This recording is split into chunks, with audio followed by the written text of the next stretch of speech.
ഒരാൾക്ക് ഒരു പേരാവാം, രണ്ട് പേരാവാം, ഒരു നിക് നെയിമും കൂടെ ആവാം. പക്ഷെ ഇപ്പം നമ്മുടെ മുഖ്യമന്ത്രിക്ക് നിരവധി പേരുകളാണ്. കാരണഭൂതൻ, കപ്പിത്താൻ, പിന്നെന്താണ് ഏതോ ഒരു സൂര്യൻ, പിന്നെ എന്ന് പറയേണ്ട എവിടെയൊക്കെ എന്തൊക്കെ പേരുകളാണ് അതെല്ലാം ഇടുന്നുണ്ട്. ഇപ്പോൾ ഒരു പുതിയ പേരും കൂടെ നമ്മുടെ പിണറായി വിജയനും കിട്ടിയിരിക്കുകയാണ്, കർമ്മയോഗി. കാലം കരുതി വെച്ച കർമ്മയോഗി. ഞെട്ടിത്തെരിച്ചു ഞാൻ.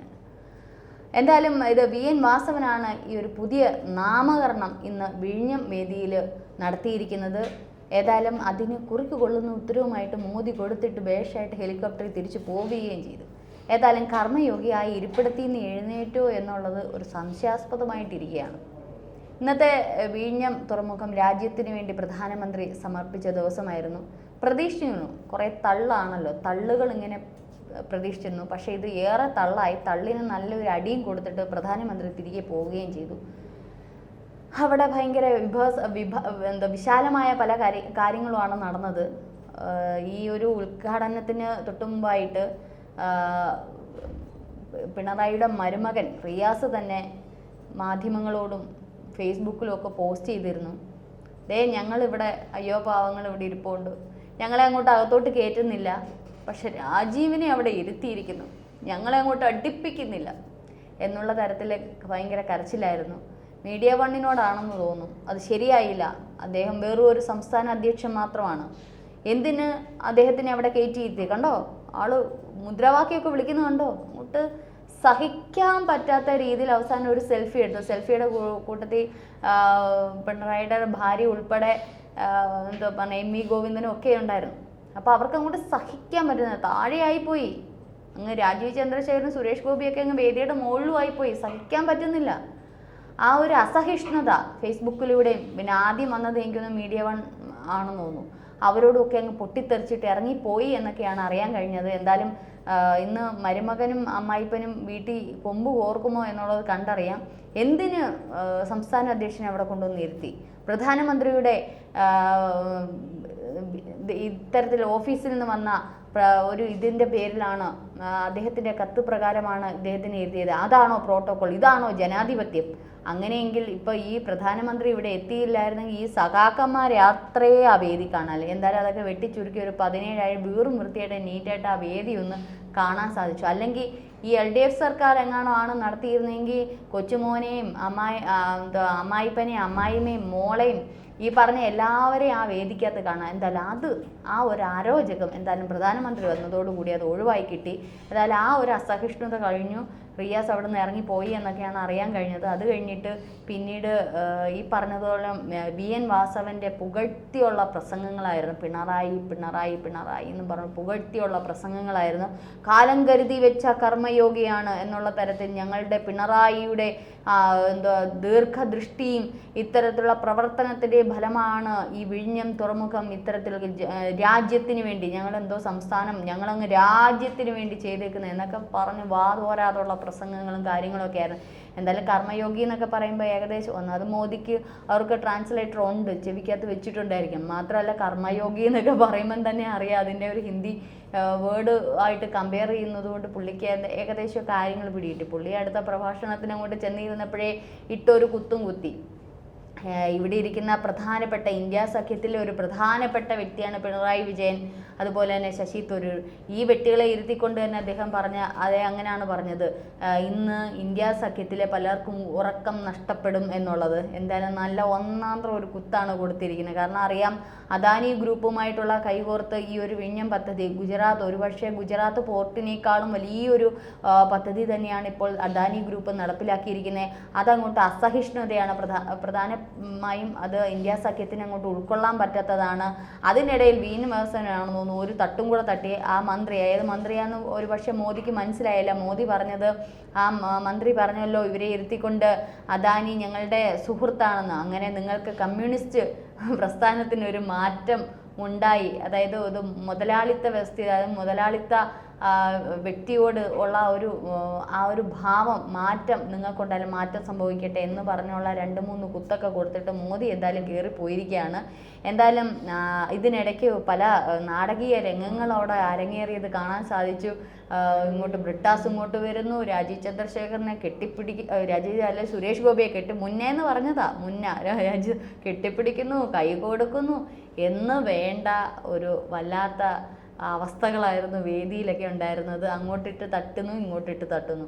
ഏതായാലും ബേഷായിട്ട് LDF സർക്കാരിന് നന്നായിട്ട് കിട്ടി. ഇരിക്കേണ്ടുന്ന ഇരിപ്പിടങ്ങൾ എന്താണെന്നുള്ളത് പ്രധാനമന്ത്രി ഇപ്പോൾ കാണിച്ചു കൊടുത്തിരിക്കുകയാണ്. ഇതൊക്കെയാണ് നിങ്ങൾ ഇരിക്കേണ്ടുന്ന ഇരിപ്പിടങ്ങൾ, ഇതിനപ്പുറം പോകരുത്. ഇന്ത്യ എന്ന് പറയുന്ന ഒരു രാജ്യമാണ്, ആ രാജ്യത്തിൻ്റെ ഒരു ചെറുഭാഗം മാത്രമാണ് കേരളം എന്ന് പറയുന്ന സംസ്ഥാനം. ആ സംസ്ഥാനത്തിലും നിങ്ങൾക്ക് ഭരിക്കുന്നതിന് ലിമിറ്റേഷൻസ് ഉണ്ട്. നിങ്ങളുടെ ഭരണം ഇത്തരത്തിലായിരിക്കണം, നിങ്ങളുടെ ഭരണത്തിന് ചെറുതും മാത്രമാണ്. ഇതൊരു ജനാധിപത്യ വ്യവസ്ഥയാണ്, ഇവിടെ ജനങ്ങളാണ് തീരുമാനിക്കുന്നത്. ജനങ്ങൾക്കപ്പുറം ഒരു രാജാവ് കളിക്കാൻ പാടില്ല. കൊച്ചുമോനെയും മോളെയും ഈ പറഞ്ഞോണം ഭാര്യയൊക്കെ കൊണ്ടുവന്ന് പല സ്ഥാനത്തും ഒരു ഔദ്യോഗിക സ്ഥാനങ്ങളിൽ, അതായത് അവലോകന യോഗം നടത്തിയപ്പം പ്രത്യേകം ചെയറൊക്കെ ഇട്ട് ഇരുത്തിയപ്പോൾ ഇതൊരു കൃത്യമായിട്ടുള്ള അടിയാണ്. വേദിക്ക് പുറത്ത്, കടക്കപ്പുറത്തുനിന്ന് പിണറായി വിജയൻ പലപ്പോഴും പറയുമ്പം വേദിക്ക് പുറത്താണ് നിങ്ങളുടെയൊക്കെ സ്ഥാനം എന്നുള്ളത് കൃത്യമായി പ്രധാനമന്ത്രി കാണിച്ചു കൊടുക്കുകയും ആരൊക്കെ വേദിയിൽ ഇരിക്കണം, ആരൊക്കെ രാജ്യത്തിൻ്റെയും സംസ്ഥാനത്തിൻ്റെയും തലപ്പത്ത് എങ്ങനെ ഇരിക്കണം എന്നുള്ളൊരു നിർദ്ദേശം കൂടിയാണ് ഇത്തരത്തിൽ ഇപ്പോൾ കാണിച്ചിരിക്കുന്നത്. എന്തായാലും പ്രധാന വ്യക്തികളെ അവിടെ ഇരുത്തിക്കൊണ്ട്, മാത്രമല്ല MLA വിൻസെൻ്റ് MLA നമുക്കറിയാം കോളം MLA ആണ്. ഇത്തരത്തിൽ ഈ ഒരു അവലോകന യോഗം നടന്നു. പലവിധ കാര്യങ്ങളുമായി ബന്ധപ്പെട്ട് അദ്ദേഹത്തിനെ അടുപ്പിക്കില്ലായിരുന്നു, ഈ പറഞ്ഞ പ്രതിപക്ഷ നേതാവിനെ അടുപ്പിക്കില്ലായിരുന്നു. പിണറായി ഒരു തരംഗമായിരുന്നു. ഞങ്ങൾ വിഴിഞ്ഞ എന്തോ കൊണ്ട് എന്തായാലും അതല്ല 8 നില ഇപ്പോൾ പൊട്ടിച്ചുകൊണ്ട് പ്രധാനമന്ത്രി തിരിച്ചു പോയിരിക്കുകയാണ്. ഇത് രാജ്യത്തിൻ്റെ ഒരു സംഭാവന, രാജ്യത്തിന് വേണ്ടിയിട്ടുള്ളതാണ്, അല്ലാതെ സംസ്ഥാനത്തിൻ്റെ അല്ല, രാജ്യത്തിൻ്റേതാണ്. അതിന് അദാനി ഗ്രൂപ്പാണ് അദാനിക്ക് കൊടുത്തത് ഉമ്മൻചാണ്ടി സർക്കാരാണ്. അത് മറന്നുകൊണ്ട് ഇന്ന് പിണറായി സർക്കാർ കൊടുത്തത് കൊല്ലത്തും കിട്ടും എന്നുള്ളൊരു രീതിയിലാണ് ഇപ്പോൾ അവർക്ക് കിട്ടിയിരിക്കുന്നത്. കൊടുത്താൽ കൊല്ലത്തും കിട്ടും. പിന്നെ മറ്റൊരു പഴഞ്ചൊല്ല് പറഞ്ഞാൽ പൊട്ടനെ ചതിച്ചാൽ ചെട്ടിയെ ദൈവം ചതിക്കും, അങ്ങനെ ഒരു പഴഞ്ചൊല്ലുണ്ടല്ലോ, അത് തന്നെയാണ് ഇപ്പോൾ സംഭവിച്ചിരിക്കുന്നത്. ഇന്ന് നമുക്കറിയാം VD സതീശനെയൊക്കെ ഇന്നലെ അവസാന ഒരു ഘട്ടത്തിലാണ് ക്ഷണിക്കുകയും ഒക്കെ ചെയ്തിരുന്നത്.